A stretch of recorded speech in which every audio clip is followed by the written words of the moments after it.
Three key factors reveal why U.S. tariffs are shaking China's economy to its core. Imagine a factory built like a one-way street. China's infrastructure is locked into export manufacturing, making quick adaptation nearly impossible. Add to that razor-thin profit margins, leaving Chinese companies unable to absorb a 30% tariff hike. Finally, no market rivals the sheer purchasing power of American consumers. These pressures have forced Beijing into a corner, relying on censorship, propaganda, and frantic diplomacy. Today, we'll uncover how America's economic leverage is exceeding expectations and what this means for the future of U.S.-China relations. Stay tuned. The CCP's Censorship Crackdown, a book trade supplier's viral TikTok post about collapsing profits, disappeared within hours of going live. The supplier stated, "Our orders are worth over $50 million this year. We're already booked through May 2026, but with this 30% tariff hike, the impact on us is huge." They added, "Our profit margins in bulk trading are already razor-thin. Now, with a 34% tariff, it's like getting knocked to the ground." This isn't an isolated case. It exemplifies a larger, systematic erasure of economic grievances. Across Chinese social media platforms, small business owners increasingly voice concerns about the tariff impacts, only to have their posts systematically swept away by censors like leaves cleared from a path. Chinese authorities removed over 12,000 economic complaint posts in the second quarter of 2024 alone. The censorship apparatus specifically targets keywords like canceled orders, bankruptcy, and profit loss. Automated systems flag these terms for review, while human moderators ensure that content portraying economic instability is swiftly deleted. Entire discussion threads vanish when they gain traction, as part of a well-organized effort to eliminate narratives of economic distress before they spread. This digital sweeping serves a dual purpose. It prevents the formation of collective grievances while maintaining the illusion of stability. At the same time, the CCP amplifies anti-American narratives through state media channels, blaming U.S. trade policies for economic difficulties. Official outlets frame tariffs as acts of economic warfare rather than responses to China's trade practices. This two-pronged strategy, suppressing internal dissent while redirecting public frustration outward, reinforces the party's control. The intensity of censorship offers an indirect measure of the tariff's impact. The more aggressively Beijing suppresses economic complaints, the more severe the underlying damage likely is. The book supplier's case highlights why these tariffs hit Chinese businesses so hard. Many operate on single-digit profit margins, leaving no room to absorb sudden cost increases. Facing a 30 to 34% tariff, exporters must either raise prices and lose competitiveness, or absorb the costs and risk bankruptcy. Neither option sustains long-term operations, which explains why so many complaints focus on canceled orders. International buyers simply walk away when prices jump. Maoist propaganda in modern crisis. State media now broadcast 70-year-old speeches by Mao Zedong about resisting imperialists, digitally remastered with modern anti-American graphics. Why resurrect the words of a long-dead leader during a modern economic crisis? These clips featuring Mao's 1953 declaration, "We will never yield. We will fight until we completely triumph," are superimposed over contemporary footage of U.S. warships and tariff documents. It's as if the ghosts of a turbulent past are being summoned to rally nationalist sentiment. This propaganda push marks a strategic shift by the CCP's United Front Work Department, which coordinates ideological campaigns across state media, education, and online platforms. The irony of invoking Mao, whose Great Leap Forward policies caused the deaths of over 50 million citizens, is glaring. State media avoids acknowledging that the 1953 speech predated these catastrophic policies by just 2 years. Instead, archival footage is spliced with modern visuals of American economic aggression, crafting a seamless narrative of an unbroken external threat. This historical revisionism reframes Mao as a symbol of defiance, erasing the darker chapters of his legacy. Mentions of Yankee aggression in state media have surged 400% since the first major U.S. tariff announcements in 2024, reflecting rising domestic tensions. The propaganda machine amplifies this message through multiple channels. Evening news broadcasts replay the Mao clips during primetime, while social media platforms push hashtags like #ResistAmericanBullying. Even TikTok's international version carries these narratives, despite being banned in China. The campaign mirrors cultural revolution tactics, using enemy imagery to distract from internal challenges. This strategy serves three purposes. First, it shifts blame for economic struggles onto external forces, deflecting criticism of policy failures. Second, it stirs nationalist fervor among younger generations, unfamiliar with Mao's disastrous policies. Third, it tests public acceptance of historical revisionism. If audiences embrace a sanitized version of Mao, they may more easily accept distorted narratives about current events. Behind the rhetoric lies CCP anxiety. Leaked 2023 Politburo documents reveal concerns about unrest stemming from economic slowdowns. Reviving Mao-era rhetoric suggests officials see current challenges as existential threats. However, this approach risks raising public expectations for victories against the U.S. that the CCP may struggle to deliver. The campaign's scale underscores its importance. Over 2,000 patriotic education bases now incorporate anti-U.S. materials, targeting students, civil servants, and military personnel, even as economic interdependence with the U.S. creates contradictions for business owners consuming this propaganda. The American market's irreplaceable role. A Chinese exporter summarized the reality with blunt clarity. Making money, that's the real deal. This admission cuts through the political rhetoric surrounding U.S.-China trade tensions. The United States accounts for 33% of global consumer spending, a market share no other single economy can match. For every $3 spent worldwide, $1 originates from American consumers. This economic pull acts like a magnet, drawing Chinese businesses toward the U.S. market despite political posturing from Beijing. The European Union, with its population of 450 million, demonstrates the gap in market attractiveness. EU per capita spending reaches only 60% of U.S. levels. While collectively large, European markets remain fragmented by language, regulations, and varying consumer preferences. Chinese exporters report that 78% of their profits derive from U.S. sales, not European ones. America's unified market and standardized business practices reduce operational complexities, making it far more lucrative. Alternative markets in Southeast Asia and Africa present even greater challenges. A manufacturer exporting to Indonesia receives payment in rupiah, a currency prone to volatile exchange rates. South American buyers pay in pesos, which carry similar risks. In contrast, the US dollar's status as the global reserve currency ensures payments arrive in a form that retains value worldwide. This reliability allows Chinese businesses to reinvest earnings with confidence, reinforcing their dependency on American clients. Infrastructure limitations further highlight the U.S. market's irreplaceability. Ports in Southeast Asia lack the capacity to handle the container traffic that flows through Los Angeles and Long Beach. African nations, while sometimes touted as future markets, cannot absorb high-value manufactured goods at scale. Only 12% of sub-Saharan African households earn enough to purchase premium exports like consumer electronics. These physical and economic barriers make these regions poor substitutes for American buyers. One Chinese solar panel manufacturer's experience illustrates this dependency. Facing earlier U.S. tariffs, they pivoted to Indian and Middle Eastern markets, but returned to American buyers within 2 years. Profit margins elsewhere simply couldn't compare. Similar patterns emerged in electronics, where Vietnamese and Thai importers demanded steep price reductions. The U.S. market's structural advantages, reliable payments, legal protections, and unmatched consumer spending make it an economic anchor for Chinese exporters, one they cannot afford to lose. Performative trade diplomacy exposed. China's announcement of zero tariffs for 33 African countries highlights a symbolic gesture rather than a practical trade opportunity. While Beijing frames this as a commitment to free trade, the reality is that most African nations lack the infrastructure to capitalize on it. For instance, Zambia's copper mines produce raw materials but cannot process them to meet Chinese import standards, rendering the tariff concession largely irrelevant for many exporters. Only 3% of China-Africa trade operates under these preferential terms, with the remaining 97% following standard conditions. African nations primarily export raw materials while importing finished Chinese goods, perpetuating a trade imbalance. Complex technical barriers exacerbate this issue. For example, Chinese food import regulations require laboratory testing capabilities that few African countries possess.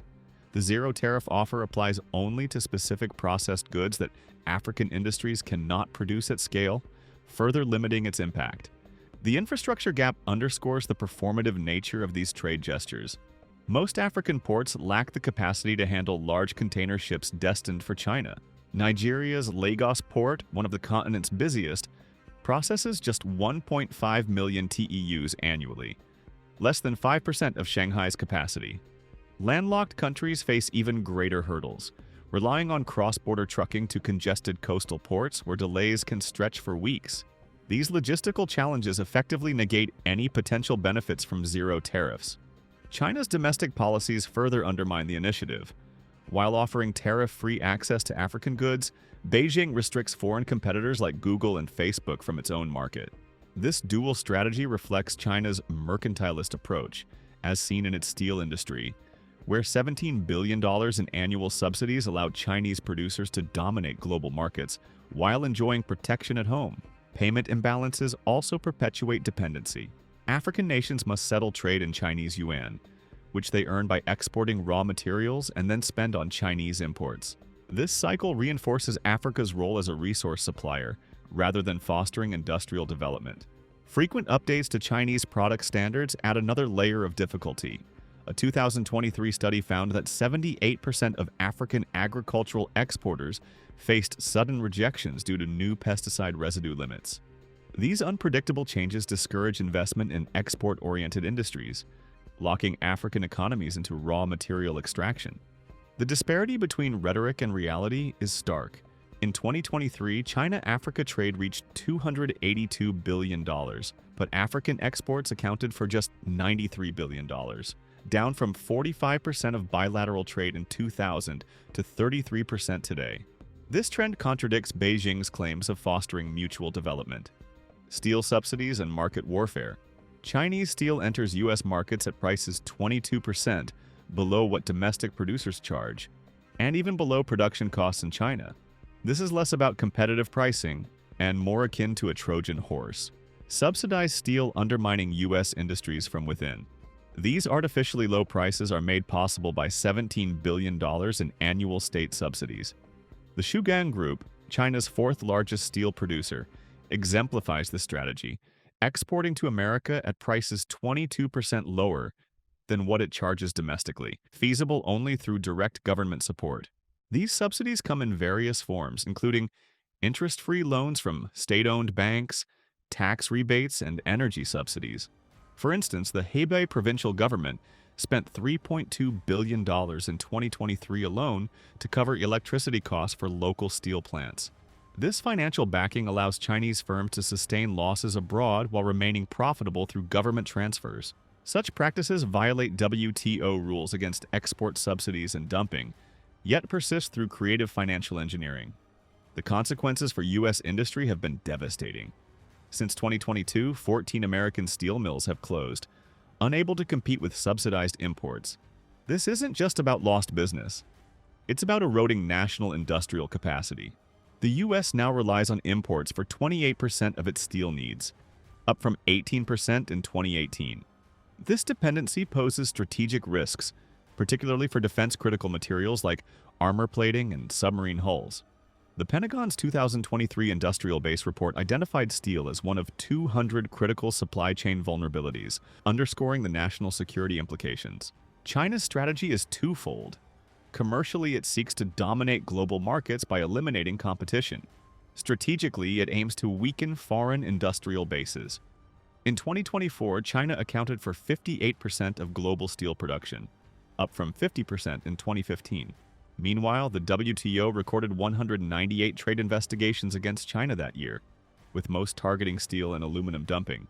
While WTO rulings condemn these practices, enforcement remains weak.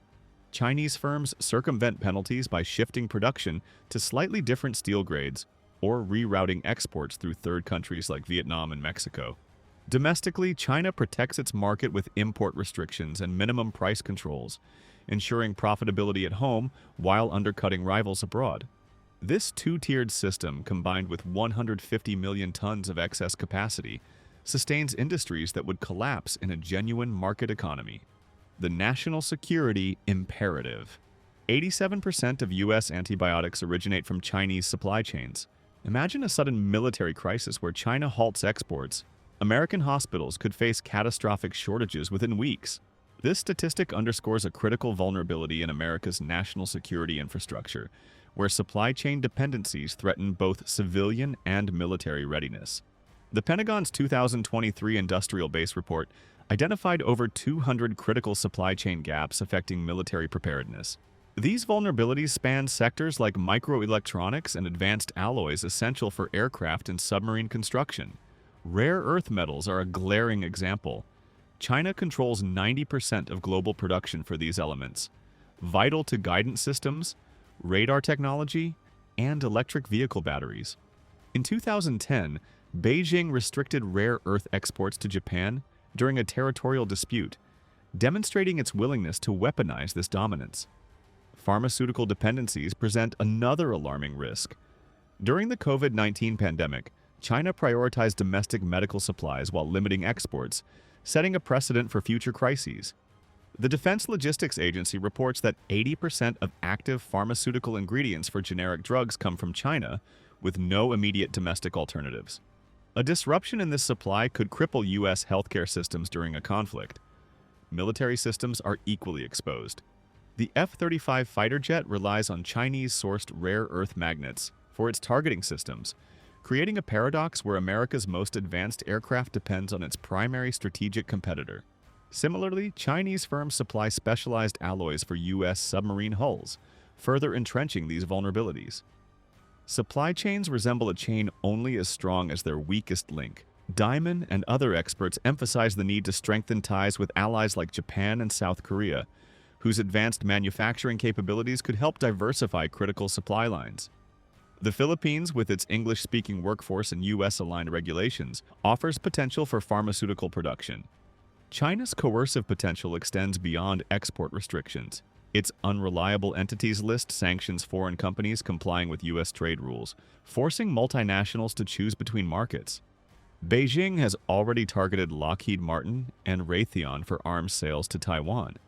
The economic and military dimensions of this issue intersect in advanced materials. When China imposed graphite export controls in 2023, it disrupted industries from consumer electronics to missile components, illustrating how easily supply chain weaknesses can cascade into broader crises. Allies turn against Beijing. Pakistan, long considered China's iron brother, took an unprecedented step in 2024 by filing 5 trade cases against Beijing at the WTO.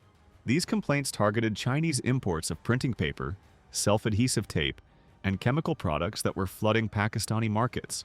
For a nation that received $28 billion in Chinese infrastructure investment through the China-Pakistan Economic Corridor, this move underscored the limits of political loyalty when economic survival was at stake.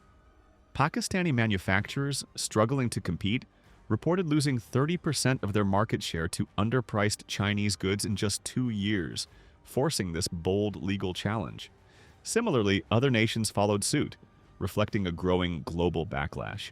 The WTO recorded 198 trade investigations against China in 2024, double the previous year's total, and accounting for 48% of all global cases.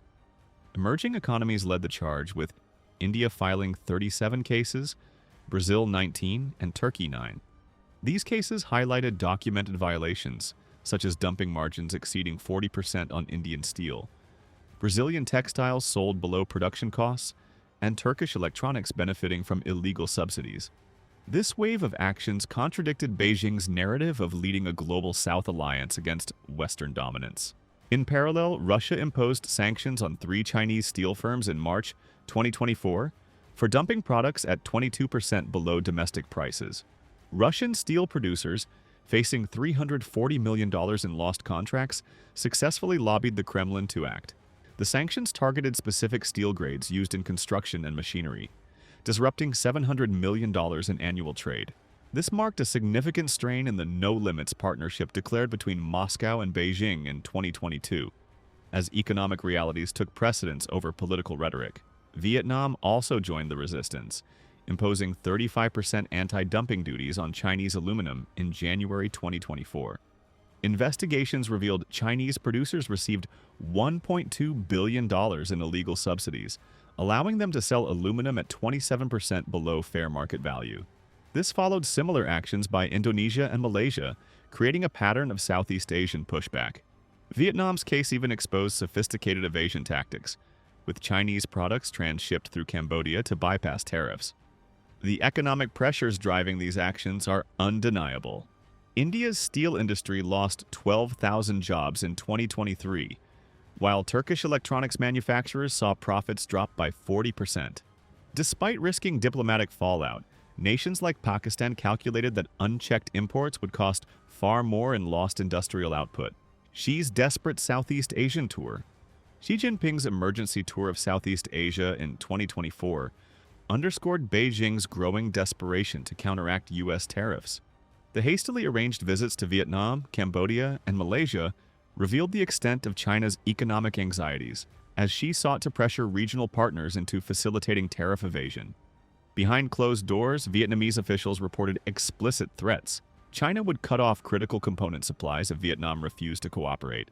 This aggressive diplomacy highlighted the lengths Beijing would go to maintain access to the American market. The tour coincided with a surge in Chinese goods being relabeled as ASEAN origin. Customs records show Chinese firms established 47 new warehouses in Cambodia during the first quarter of 2024 alone.